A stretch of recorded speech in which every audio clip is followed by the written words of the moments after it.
Hey, yo, Fro Wrestling Podcast listeners, welcome to the show where we don't sing it, we bring it. Help us out and click subscribe to show your support. Are you sick and tired of dropping $60 to $100 for the latest and greatest wrestling video game? Stop immediately. Go to Wrestler Unstoppable, available exclusively through Facebook. Create a wrestler, sign contracts, get into storylines, headline pay-per-views, even build your own corporation, all included in Wrestler Unstoppable, available now to all Facebook users, totally free.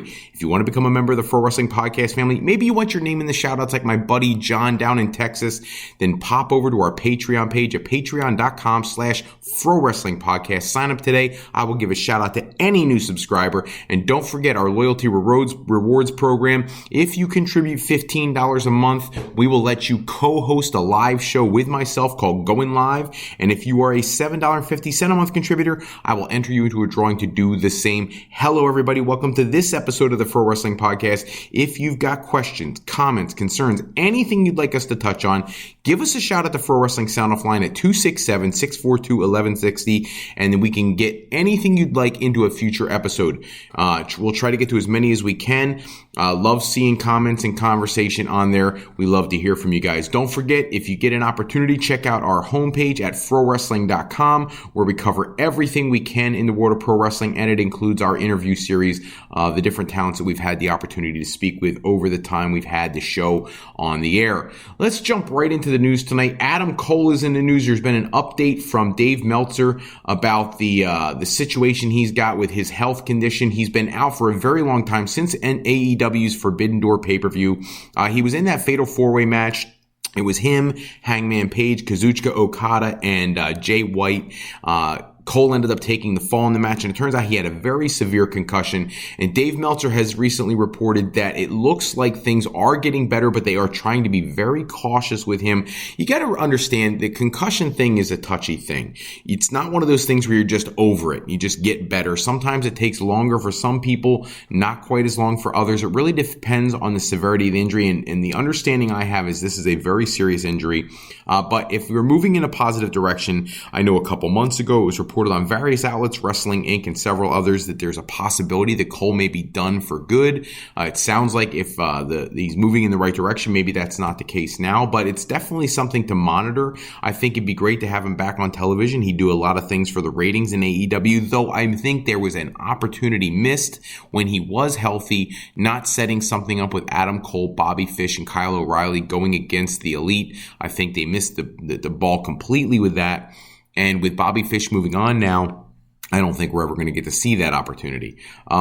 Could be wrong. You never know. Things happen in the strange world of professional wrestling. But at this point right now, I don't think that's going to happen. And what a missed chance that was. Hopefully he'll be back. I suspect if he's progressing the way it sounds, perhaps he'll come back when they do the next Owen Hart tournament like they did last year. He was the inaugural champion for the men's side. And maybe that's where we see him return to defend that honor.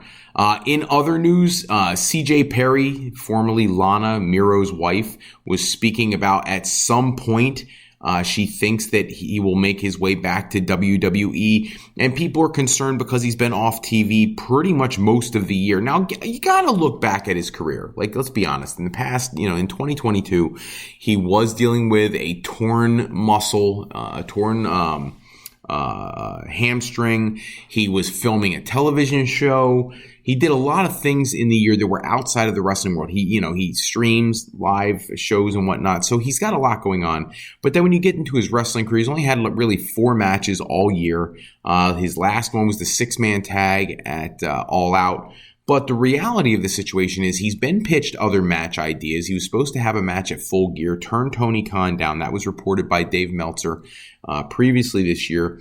And you got to wonder where everything is at with him. I think that he is very concerned about the way his character is presented, which is a good thing. I think a lot of the talents are these days. But what I'm concerned with is at some point, how do you not find something for Miro to be able to do to be a solid contributor on television? And why, in the entire time he's been in AEW, has he yet to be in the World Championship picture? You bring him in, you have him with Kip Sabian, which was a terrible pairing, if you ask me. He was doing great with the TNT Championship. I would have parlayed that into a World Championship level program, even if he didn't win it. I feel like ever since AEW came into existence, Tony Khan just has a handful of guys that he wants to run his company through.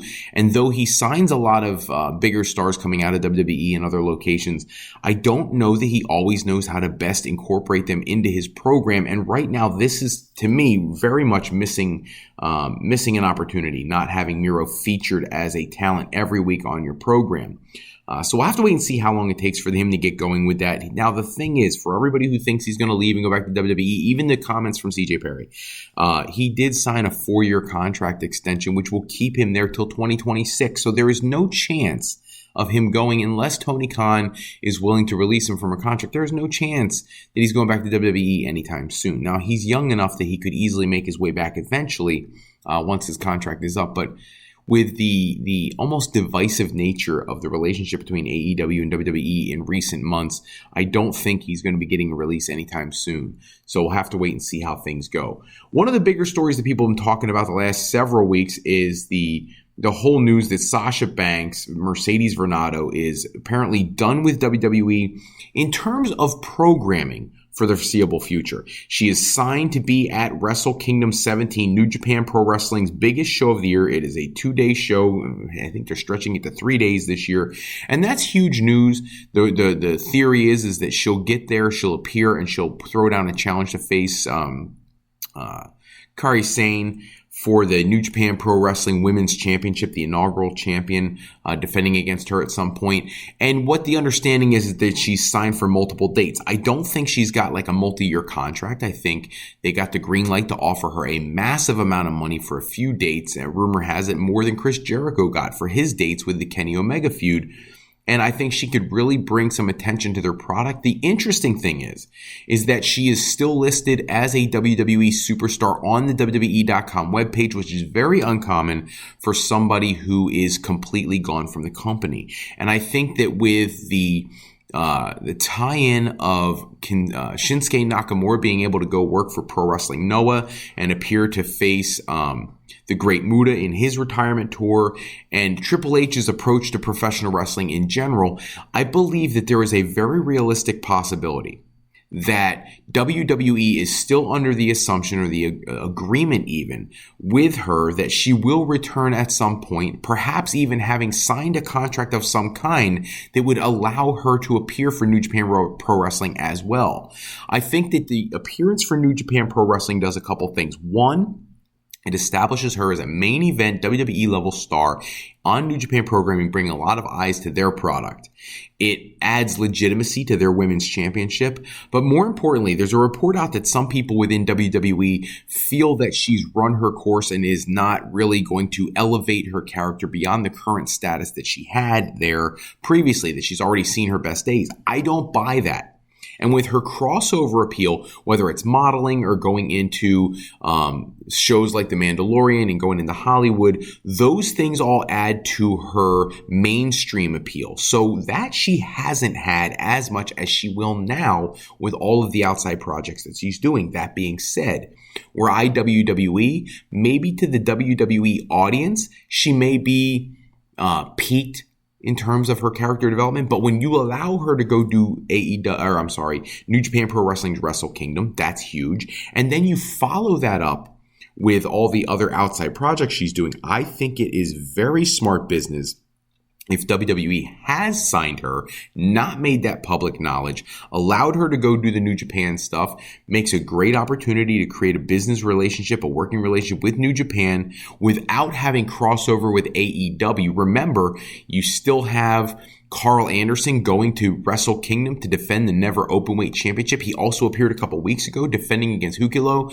at one of their other shows. So clearly there's some kind of negotiation there between WWE and New Japan Pro Wrestling. It opens a small forbidden door, and I don't think there's any reason to think that this isn't possibly her getting an opportunity to do a few dates and then coming back to WWE with even more of an attraction attached to her because of going elsewhere. I still think there's a possibility she shows up at the Royal Rumble. Even if she doesn't, maybe this is one of those things where she works New Japan for several months and comes back at SummerSlam or WrestleMania or something of that nature.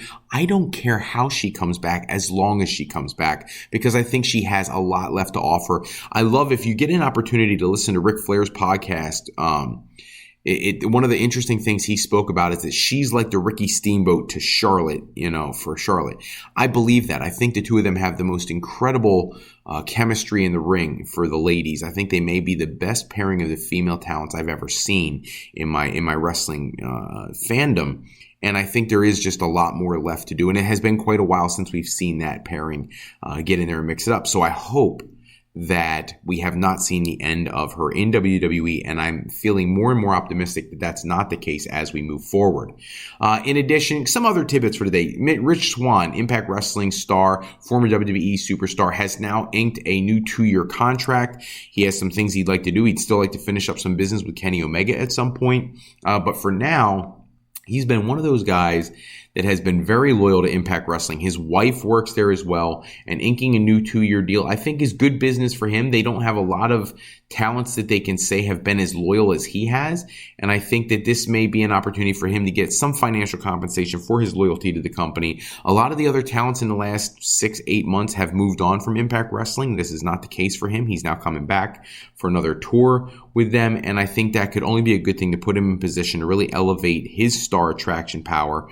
And maybe you parlay that in 2 years into something else. Because if you look at a lot of the AEW roster, there's a lot of guys whose contracts will come due in the next 2 years. Maybe he becomes a marquee acquisition at some point for them if they let some people walk. I don't know. We'll have to see. And there's always that possibility he returns to WWE. I know there's some bad blood there because he was released after some potential domestic concerns between he and his wife. There was an issue a couple years ago. But at this point, I think they're pretty much past that. I mean, when you look at WWE and you see that they bring people back like Brian Kendrick to be a producer and things like that, I think they're open to working with people, and we'll have to see how that plays out. Somebody they are definitely not open to working with. There's been a lot of chatter about Alberto El Patron, and his potential return to WWE. He makes it sound like this is something that is going to happen at some point. But the internal word is that there is nobody in WWE looking to bring him back. And I am not surprised about that in any way, shape, or form. He had a lot of bad things to say about Triple H, making fun of him and things like that when he and Paige were going through their issues. And then when he was having his assault charges that were brought against him and everything else, it would seem like a situation where WWE wants to stay away from him. He hasn't wrestled a whole lot since 2019 when all those charges were brought against him, and I really don't think WWE needs him at this point. He's at an age where he's beyond their prime year candidate, in terms of talent. I don't think they have any concerns with him coming in and ever contributing in a trainer sort of way or a booker or matchmaker or an agent kind of fashion. So I don't really see what the utility of him in WWE would be anyways. I think he's past the prime, time to move on for WWE, and I don't think they're ever going to be interested again. So I think that's more Alberto El Patron putting things out there, trying to drum up some conversation about himself that's simply not real. I'm going to talk about something that may surprise some people. People who've listened to the show for a long time know that I'm always very critical of the WWE Hall of Fame for certain people being in there who I don't think deserve to be in there. And one of the most famous ones has been Coco Beware. I thought it was funny. A good friend of mine, Mike in Lansdale, got me one of those cameo things where he had Coco Beware send me a birthday wish and thanked me for my support in getting him into the Hall of Fame as a big fan of his, not realizing that the reason that he purchased that for me was because I always complain about him getting into the Hall of Fame. That being said, I don't wish bad things on anybody, and Coco Beware right now has been hospitalized. It hasn't been disclosed what he's hospitalized with, but for all I complain about the Hall of Fame, I really do want to wish Coco Beware, well wishes, get him back, speedy back to recovery. Really an influential guy in a lot of silly ways in the world of professional wrestling. I don't know that he should ever have been in the Hall of Fame, but he was a fun guy to watch for kids and whatnot. And in the cartoonish, gimmicky world of WWE, say late 80s, early 90s, I thought he fit for the kids there, just not very much for a wrestling fan. But we definitely wish him, everybody here at the WWE, at the Pro Wrestling Podcast, wish him a speedy recovery. Other things in the news: Alundra Blayze, Medusa, whatever you want to refer to her as, putting out a tweet. Somebody was asking there was a K&S WrestleFest live signing, and she was on there, and she was asked about the Women's Royal Rumble, whether she'd appear, and she said, "Why would I tell you that?" Which to me is an intriguing response. She's never been in the Women's Royal Rumble. She was at WWE Evolution a couple years ago and was in the Battle Royal. That was her first match in like 18 years, and it's up to this point, that's the last time she got into the ring. But she keeps herself in great shape. She's made a few appearances for AEW for different things. I think it would be wonderful for her to be a surprise entrant. And I think she could actually still go, which is the shocking part of her age. I think she could really still go for a good chunk of time. I really do. I don't want to see her in there for 40 minutes or anything, but 10, 12, I don't think would be too much to ask. I really don't. And her response, "Why would I tell you that?" indicates to me that if she's not doing it, she's going to let people wonder. And if she would be doing it, why would you ruin that surprise? And I couldn't agree with her more. I think that's a great idea. I, for one, hope she does come back for that, because I think that'd be a really cool thing for her to do before she calls it a career, if she hasn't already. Somebody who had called it a career years ago and came back one time and now apparently is not coming back again, Shawn Michaels. It has been rumored in the past that AJ Styles wanted to have a match with him and for WrestleMania. Now there's been conversations about some other people who would like to wrestle with him and have one last match for him, but he has made it clear that he has no interest in that. There was a conversation that Kevin Owens approached him about having a final match, coming off of the success of his opportunity with Stone Cold Steve Austin. And apparently Shawn Michaels is not interested. As a diehard, huge Shawn Michaels junkie fan, I would love to see him wrestle one more time in a singles match, not the tag team nonsense we saw in Saudi Arabia with Kane and The Undertaker and Triple H, just Shawn Michaels doing what Shawn Michaels does. However, at this point, Shawn Michaels is no spring chicken.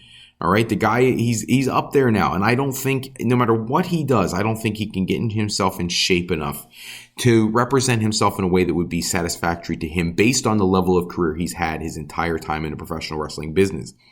That being said, as a fan, the other thing that would be troublesome for me, because I actually don't think he did that poorly in Saudi Arabia, is the visual. You know, when you're a diehard Shawn Michaels fan, you want to look back at the guy and think about him coming into the ring with the long locks and doing the pose and all the things he does. But you can't see that when you've got a guy who's essentially, you know, bald now, and he's a lot older, and his muscles look like they're barely there anymore. And I'm not trying to crap on Shawn Michaels. I mean, just he's an older guy now. People talk about tarnishing legacies. I don't care about that stuff. You did what you did. I don't care how much other stuff you do after the fact. To me, it doesn't tarnish a gosh darn thing.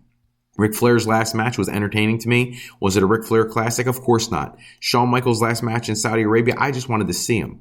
I would love to see him again. Again though, if he can get himself in shape, I'd love to see it, but it sounds like that is not going to happen anytime in the near future. Probably not ever. Certainly not at this point in time.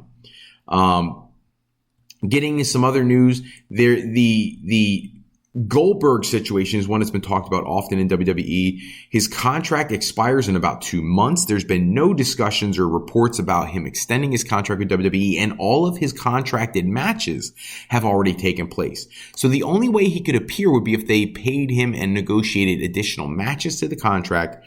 If not, in 2 months, he'll be a free agent. Now, does that mean he's looking to jump to AEW? I don't believe so. Does that mean they can't come to terms on a new agreement? Absolutely not. Of course they could. I don't know if Triple H is interested in going there. I think he's still an attraction. I think the program he did with Dolph Ziggler a couple of years ago at SummerSlam was the kind of the level of the program that I'd expect to see him do. I don't think you need to bring him in and put him into the Universal or World Championship position ever again. I think that's been done to death. He's lost enough times in those situations. But I think he is an attraction you could bring in and use to get some people over and maybe set somebody up to be a future challenger to, say, a Roman Reigns or something of that nature. I would not be opposed to it. I don't care what anybody says about Goldberg. I actually think he's looked pretty solid in the matches that he's had recently. So I would have no problem with him coming in. But as of right now, we got 2 months until he will officially be a free agent. Go to jump into some AEW stuff. This past week on Dynamite, Chris Jericho inviting Ricky Starks to join the Jericho Appreciation Society. I actually love setting up this feud. I think it's a great feud for Ricky Starks because it gets him in the ring with someone at the level of Chris Jericho. More importantly, I get it. I understand Starks is a babyface right now, but I think he makes a much better heel. And I don't see a great way to do that but this could be it. The way you turn him heel again this is where I would have the Jericho Appreciation Society turn on Jericho and side with Ricky Starks. He's younger, he's faster, he's quicker, he's, a generational talent you could hype up and that kind of stuff. And it could really put him in position to be a main event draw at some point. Right now, he had his match with MJF. He had some great mic work in leading up to that match. I think this could really be used to elevate him to a whole nother level and set him up to legitimately be a world championship contender. And with Jericho, his character, his JAS, all that stuff, it's getting old. It really is getting old. I would be okay with Jericho breaking away from the factions and going off on his own at this point. And this would be a great way, in my opinion, to do that. Turn him face, turn Ricky Starks heel, and have Starks take over the Jericho Appreciation Society, change the name, do something else, and get Jake Hager away from Jericho as well. Hager doesn't do enough as it is, and I think his aligning with Jericho, it was great in the beginning, but I think it's time to move on for that as well, and I'll be curious to see how this plays out over the next several weeks. Other news, the Mandy Rose situation. Listen, look, I understand there are certain people who love their OnlyFans accounts and their fans only account, or whatever, all the different companies that do this kind of thing nowadays. But if you're going to be performing for a publicly traded company, there's certain things you just can't do. There's certain lines you just can't cross. And I saw Booker T giving her agent a hard time about disclosing how much money she's made since she was terminated by WWE after she lost the NXT Women's Championship. I get it. I understand why WWE did it. Was it shocking? Yes. At the same time, let's be honest, this is a company that, while they were a publicly traded company, had people like Sable and Tori Wilson and other performers appear in Playboy magazine and things like that. So it's not unheard of for people to appear in adult content and still be employed by the company. Okay, so let's just be clear that would not be a first. Not to mention, this is a company that has glorified the objectification of women for pretty much its entire existence, even more so in the Attitude Era than it is now. But still, the way some of the women dress clearly is done for a reason. And I get it. I understand what they're going for there. But at the same time, you've got kids that pay attention to these things and little girls who want to idolize their women's stars and things like that. And I just feel like WWE is going away from the adult content angles. I don't think you'll ever see anybody posing for any of those magazines ever again. And they want to go and stick to their business, what they do best. And I think her decision to put up certain content and refusing to take down certain content, and the word is they didn't even really give her an option. They were just like, whatever she did was too much, and they just let her go. And I haven't seen it. I'm not interested in that kind of stuff. I don't find that stuff to be rewarding in any way, shape, or form. But for whoever has, whatever she did, clearly it was like a deal breaker for them. Now, that doesn't mean she can't return at some point in the future. And I'm sure they talk about how much money she's making right now on her account. And that's great, but that will fade with time. There's only so much you can do. Even some of the most successful former divas or whatever, they have a shelf life in that world. The same thing is the same thing is the same thing eventually. And you wonder where her future lies in the world of professional wrestling. Now, what I find interesting is Chelsea Green is getting prepared potentially to make a return to WWE and took down her OnlyFans account. And again, I don't know what she posts there. I don't know if she's ever done anything too adult or whatnot, but it seems almost like a double standard. Here's somebody who's taking down their account in preparation for a return, and you don't even talk to Mandy Rose about doing the same. Perhaps she would have. I don't know. I don't know the relationship there. What I feel is she was an incredible talent that they are missing an opportunity of bringing her back to the main roster. I think she would have injected some life into the women's division that, for me, if I'm being completely honest, I think Bianca Belair is incredibly talented, but hasn't really done much of note lately. Becky Lynch has not been up to par in terms of, she's been injured and whatnot. That's kind of limited her performances. Asuka has not been Asuka of old. The only person who I really feel like is on the uptick in some ways is Shayna Baszler. It seems like they're trying to really put their interest behind her and try to build her back up to being something important. But I think that Mandy Rose could have been someone to help that division. And unfortunately, with her being dismissed from her position, I don't know how likely that is anytime soon. Now, I did see that Deonna Purrazzo is encouraging her to come to Impact Wrestling. She could do that. I don't think she's going to make anywhere near the money necessary to be interesting for her to go there. Of course, AEW is a possibility. I don't think that's a great pairing either for her character.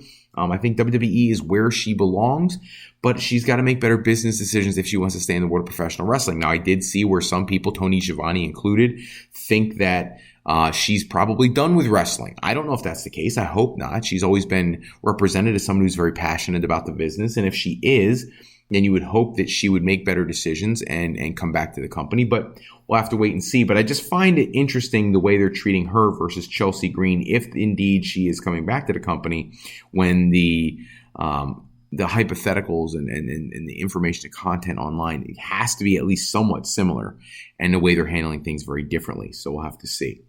Some of the big news, the rumors this week, the Vince McMahon is thinking about making a return to WWE, and I get it. He has tons of voting power, the majority voting power, 70-some-odd% voting power in the company. So in theory, he can make that happen if he really wanted to. I don't think it's a good idea. Kevin Nash also does not think it's a good idea. He has seen what Hunter has done with the company and is very happy with that.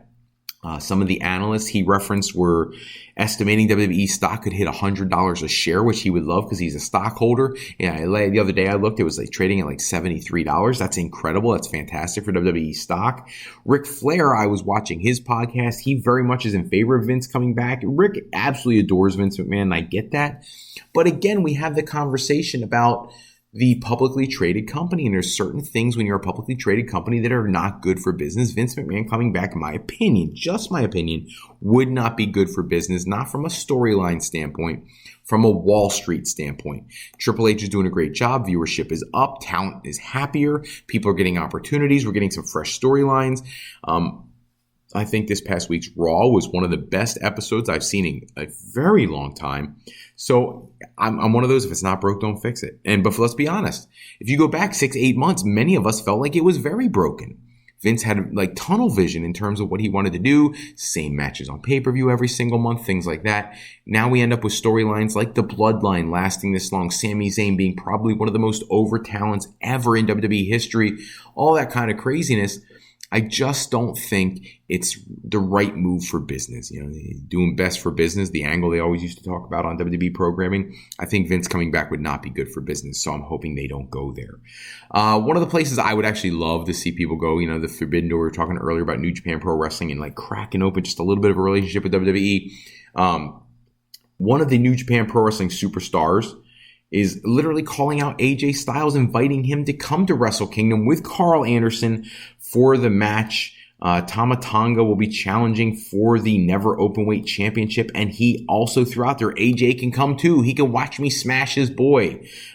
He says, still got love for you, phenomenal, when he put that out on Twitter. I think that's a great challenge, and if WWE is smart, I actually think you let him go. Not only do you let AJ Styles go, you let him get physical. Maybe he cost Tama Tonga the Never Openweight Championship. Carl Anderson retains, which nobody expects to happen. And then maybe have a mystery challenger come out and take the title from him, or in some squash way or something like that. But I think we were just talking about what was bad for business. I think it would be great for business. Wrestle Kingdom is a stacked lineup right now. Betting odds for Wrestle Kingdom 17 in January. The IWGP World Heavyweight Championship will be defended. Jay White is the champion. He is actually the underdog, a plus 250 to Kazuchika Okada, who's a minus 400. Okada hasn't had the belt in a hot minute. Multi-time champion, really the face of that company. I expect he's going to win that championship back. The IWGP United States Heavyweight Championship, Will Ospreay, the champion, is the favorite, minus 300 over Kenny Omega at plus 200. I think he's the favorite because Omega, this is like one of those once in a while AEW crossovers, but they have had a very expanded relationship this year. And I actually think it might be good to have Omega win the championship and have him go back and, lose the championship at a later time, just to reestablish Omega as a single star as well as the trio star that he's been doing in AEW right now. I don't know if they're doing that to protect him after all his injuries he had last year that kept him out the better part of the year. But I think it would be a great idea for Omega to take that championship. I'm gonna put out my picks right now. I think Okada's gonna win. I think Omega is the surprise win here because I think it does make better sense for future ratings and another appearance to have Omega win that championship. So I'll go against the odds makers here. The IWGP Women's Championship match, Kairi is the minus 1,000 favorite versus Tam Nakano, and I think that's the obvious one. I don't go against Kairi. I think she's going to win because she's going to have to face Sasha Banks, which for that promotion would be a dream match. There's a reason they're paying Sasha Banks all the money they're going to pay her to come there. It's to set that up. I think that's a no-brainer. The New Japan Pro Wrestling World Television Championship Tournament Final, they're going to crown their first ever champion. Ren Narita is going to be the underdog at a plus 140 to Zack Sabre Jr. minus 180. I believe Zack Sabre Jr. takes the championship for a very specific reason. He's an incredible worker, an incredible star, but you can't give him the world championship. He just doesn't have the right look, I think, for their audience. So this is a way to give him a legitimate championship and let him run with a singles championship, hopefully to build him to a world championship run at some point. This is a great way to start that, and I suspect that Zack Sabre Jr., the minus 180 favorite, will win that match. The IWGP Junior Heavyweight Championship, Taiji Ishimori is the favorite at a minus 150. El Desperado is a plus 250. Hiromu Takahashi is a plus 250, and Master Wato is a plus 650. I get it. Taiji Ishimori is one of the best wrestlers in the world, especially certainly in the junior heavyweight division. I think that would be smart for business also. I don't know if that's what they'll go with. When I look at this, I have a tough time with no championships really changing hands on the show, with the exception of crowning a new champion for the television championship. So there's a little piece of me that thinks El Desperado might pull this out. So if I'm a betting man, I'm going to take El Desperado plus 250 and take go against the odds to be the winner for the IWGP Junior Heavyweight Championship. And really, I think New Japan Pro Wrestling is putting on what should be an incredible show. So if you get the opportunity, check out New Japan World. If not, there's going to be an opportunity to see some of these matches in North America shortly after Wrestle Kingdom. It'll be broadcast on American television, so that'll be exciting. But if you get the opportunity to see it live, it should be an absolutely incredible show. Check that out if you get the opportunity. That's all the time we have for this episode, but check back with us next time where we run down the latest wrestling news and rumors. Special thanks as always goes out to bensound.com and purpleplanet.com for producing any music or sound effects we use in our shows. Today's show is sponsored in part by Beazle Games. Bring a new friend to family game night. It's easy with sketchy people. Showcase your artistic side in this game from Beazle Games by going to frowrestling.com and clicking the icon in the middle of the screen to pick up your copy today. If you're looking for your next career move, you're considering college, university life, or you just need some formal training for your next career decision, go to our sister website at frolifeplanning.com for all your higher education needs, as Fro Life educational planning is for today, for tomorrow, and for life with Fro Life. I'm Fred Froelich, better known as Dr. Fro. I want to thank you for taking a few moments with us today. Until next time, take care, everybody, and have a great night.